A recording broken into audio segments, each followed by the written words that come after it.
In the last hour, Pope Francis has finished his visit to Cuba and is now heading to the United States, where he will meet President Barack Obama and will also address both the Congress and the United Nations. Having had an important role in the reopening of diplomatic ties between the two countries, the Pope is expected to further encourage reconciliation between the two historical enemies. There is also a possibility that he may meet families of the Ayotzinapa students who disappeared in Mexico nearly a year ago. Before leaving Cuba, Pope Francis blessed the eastern city of Holguin, home to the Castro brothers. And in Santiago, he visited the country's holiest sanctuary, known as the Shrine of the Virgin of Charity of El Cobre.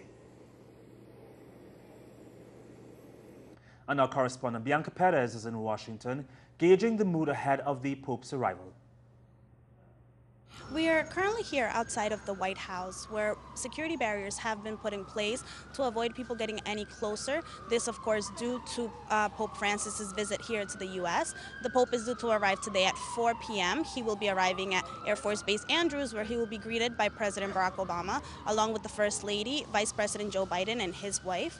He will then be traveling to the Vatican Embassy here in D.C., where he will be staying for the remainder of the 48-hour period of his visit here to the nation's capital. He will meet with President Barack Obama tomorrow morning here at the White House. He will then do a parade in his Pope Mobile around the National Mall, where people will get an opportunity to have a closer glimpse.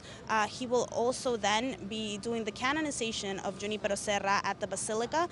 And on Thursday morning, he will be meeting with a joint session of Congress in which he will be addressing different issues. He will then be traveling to New York and finally to Philadelphia to conclude his papal visit here to the U.S. This is all the information we currently have. For Telesur from Washington, D.C., this was Bianca Perez.